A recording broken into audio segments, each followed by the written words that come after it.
determination. Ya determine. Some beye.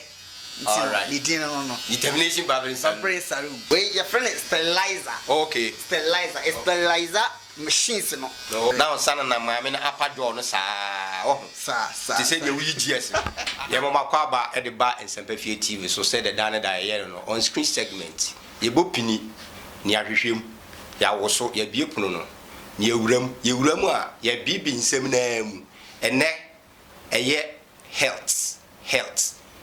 Said ye oko barbering salons ahodo a ye de yare ekofie na ebidi yare eba ebeja no hono ene ya ba wuram Bono region ye gusu wa ha ye bombro na ye ne saloon baako ebetwetwe komo na afi ye hu ne yetwem ebre ben ne time ben anase de ne hia wa barbering salons a ebetimi aboa me akon atia yarewa para talk of yarewa infectious diseases a ekoso na anu ya yohana covid ebae yenim ne eboba ka no ho ne enko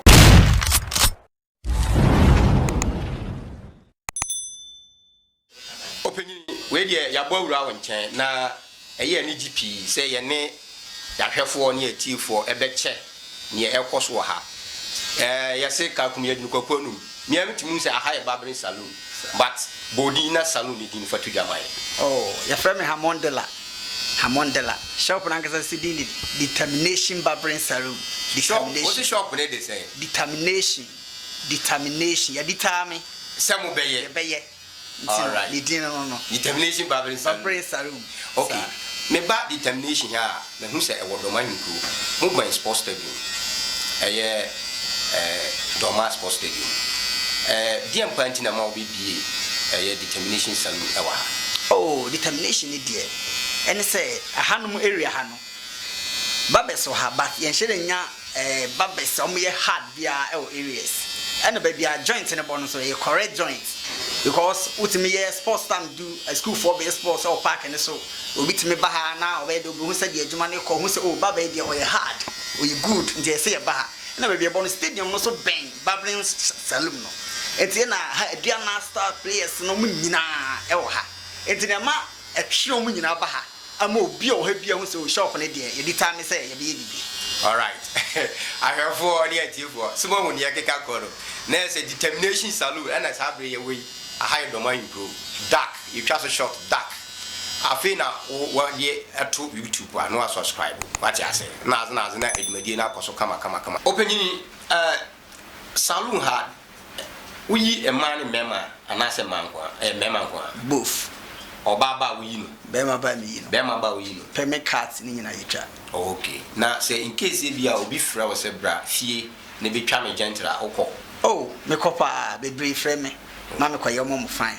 Okay na mo France we mo friend na mo ba obi aba obi wo ha akra bi wo ba ompene adwuma de ntobase adwuma nti obi ba na sa ompene a enye keke ntobase akrokro o de oba yama no but enkra de yimfi ahanko yinkra wo fie.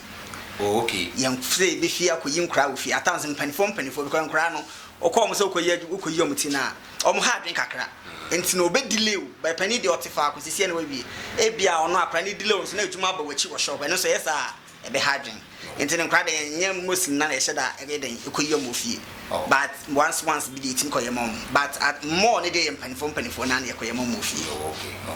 Okay ya problem a ya bofrin kran na ba be du Dormaahene crew ye hu se yarewa ahodo na oba itri yi mu a yetimi edifiri obi de de ko baabi simple kra wo se be ye go kru kitu mu edwie de sese de ayira kra ma ene de yetimi de yani hu na ne yemfa yani hu bi te se dandruff ho ane ada bacteria ne fungi ne ho ade no yemfie nu mayemba pro kakra na chireme se o akade du ha utimi de onuema no guragura ma yakuti ayarwa kakra. Okay ne ma de bibia bi wo ha ti bia wo ha ti nya chire wo ni nyina. Okay ma yenhwe na mpacho we den kwese mame we koni se mame we den we tawo towel warmer. Towel warmer. Towel warmer. Okay. Yeah, all the towel no. Obegu so many Dettol. Now I wash it. Okay. Go say yalen kitena benete. We use Dettol yes. Now in so what shimu kakra men shimu memu ngokra. Now we be so. Now they are shame. Be man in siname. Now they are shame. I'm man towel ba ko no one example na me. Towel no go see. Nice more. Nsuo no gum ti. What nsuo no wo mo ti uchim na nsuo aye hyehyehye nti wo yi onipa ne ti na. Okay. Wo yi ne ti na. Wo di blade na ti na ho ansa obi wo na nimu mu atiti no. Now the towel no atoto so. I say the umia ekuro na wo nipa no no. Before ansa pra na odi nku afa ne ti ne so. Abra towel no mo aye hyehyehye. Warm. Sa. Ti no na djuma yedi no. What say your friend say? Towel warmer. Ana ebi go do man nkuro. Dormaahene ebi wa ha. Determination show. Determination. All right. Now, me jina mahu senka wasenka oyitire nanka fan nanka ebo nanka emino pre ba mahu se onyusu fan wa ha. O secret ni den. Ene se fan no ebo a etwanwi egu even onipa na oyi ni ti ne kra no ebo a etimi bo nwi ni gu nanim sei. American egu nani obi ho ha oyi ni ti opese ohwe nanim. Ohutire na oyi no bi nani hwe. Se fan ni bo bebra etimi bo egu nani.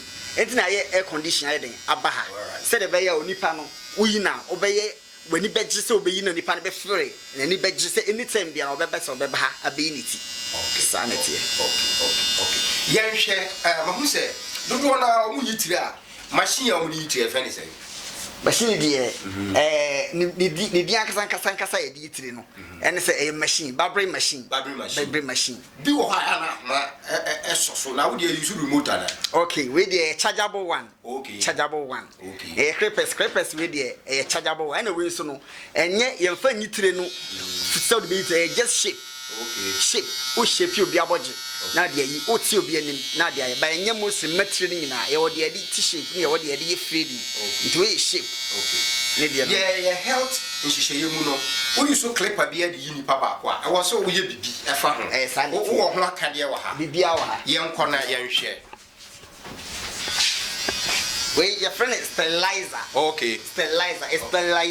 machines no ano utimi yi obiti na ebia machine timi kate no na moja kakra ba no na say HIV ya ba yale o ma e wa no so won fan hye machine we mu a yale ne wa no ndi say okrini ano na le hye mu say ya e kill germs sa yale ne sa e be kill ni na off enti say ho a wo mitrim e dandruff e wo mitrim na say wi a na dia be shame sanity kuma na na machine so no ewum for ye machine ye use for nti say me use we the one person me use machine we the one person okay no kwa say me use me say the second person e say me use one person am be shame e de be shame we sa na next person ma change we we ne masterizer and that okay nti no me use we na wie na me be we wie no na we so sterilize nti no eno no ma yale bia anye den e ma no but o use we the one person we dey na wie no na obi ba na say the same thing yi na machine we ntimi enkum mo ne fra no da nti yi so use two machines we be we no na we na sterilize na the way use we okay ahwefo ene secret ni be pie determination manya ba no kwa de secret be pie Mr. Baba on say machine etimi ba say machine esi wo sa ba enya adwuma no correct e be de na me customer me hu say machine enya adwuma okay ne e be ya de be hu say enya adwuma no say light ubie machine we so a sterilizer light bi wo ma eso okay light na eso okay ewom so obana light we no enso a okay enim say we say adum no enya adwuma okay enya adwuma ba hu say light this say a na say enya adwuma nti mitimi de minsa ewuram wetu ne say ewuram okay ase mu ohye kakra the do sanity ba ubie say na enya adwuma okatuma na ohyew no nyina agina inside say be ye beku yare bi o machines na no okay mami musa onso obi wo hono ma aya na enku a ye de fa ni patrim mehwe wutiri a mami som na mehwe ni ma hu se asa wo de chemicals kakra ye de aka no obi wo hono e no e wo ma no ho pa o ko salon na okuta ni nkun yes sir mema no so etisen oh mema no de most ni ye ba nye omunyina obi ho ba opese oye na emu pagya ne timi na emu pagya e bebre I was said obe no de sa easy ways aha eye sankoi easy ways. Oh, okay. Easy ways. Okay. We obeti na dia finitin. No one many more. The way I wear easy waves, we are advert amami. I'm a view. You, I don't know. Ebe man tin mo peja. No person say case nso a. O say do be no, e be case. Ni na e be ni na wo ha ma. Okay. Na sabre ya ba be koi. I think say me hu say enkwara ba say ya. Kwan be so na ofa so eyi omuti. Okay. Me experience bi wo ba bi me person be body. No correct. Enkwara no ya na maame na tenase. Na akra no esi ne so. Na wiya na wonsa na nam ayi. Onsa akra no oti akakra. Na wonsa na nam maame na apadwo no saa. Oh. Sa. Ti say de wi GS.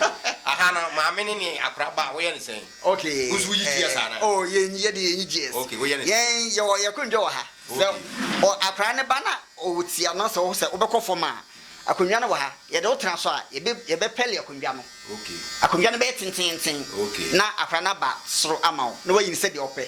Se opani so ba na o soro a utia so be ba fom. Se de level ape na wa yama nti ade nkran de ye ba ye mo bi enso mu na de mo atena so ye yi omo fine. Okay. Ma hu se wa cheche mu pa. Na mi be ja mo akono. Dormaahene nkru o de compare nkru akese bi ti se nkran ni Kumase ni na akeka na onsa higher municipality municipal or from kakra. Excuse me to say kru kitwa kakra. Afutuo be na o de be ma wo nuan ma o ya babafo o mu nyi hihye yeso because abre ya iwo mu ye wo yare afe. Afutuo be na o de be ma wo nuan. Oh, me de afutuo am de be ma ye nuan ma babafo no ene say uni tawo woma e wo shop a you have to get some.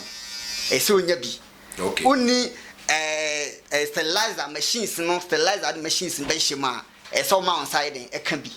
And I say uni washing so you obi ti o kan da washing de we washing ni nyina bi wa ha se ni nyina onya bi. And so onya respect ma akra na be ti anya respect man for buo ma no kasa ne ho ani die mu na akra no so ani die ma. And no ma more customers enya obi na so kasa ni rough. And enya obi anso na baba obi na be ba shop aye se oye one ni ye rough obi a be bia age no ani je so. Na ne enkasa fine ena madwuma ne tumpon. All right. Ye ba be koi wo akwankyere ahoma akwankyerefo telephone number bi ana se direction bi obetimi de atudwa na ahwefo ene atiefo nso ahu say yes determination salon mu wo generator nyina wa ha light of bar enwema ye de etwagu sanity anti yenko. Oh no kre aha de determination enya yira kwan kra Dormaahene nkru Oba Stadium Road na do sewa road na so sewa junction ho pepepepepe on sabekan ufi Tuesday market na oban so a obefa Tuesday market na fa sewa road ufi bedu boys and girls otra ho na ho sewa road junction se ho a number no 0245 94 87 28 and as open ahomatofo voda so a 050 911 2651 on sabekan Hamondela determination barbering saloon was say road enye yira kwan kora. All right, determination saloon say yes ye ho be fe aha ani be yi eti de bia.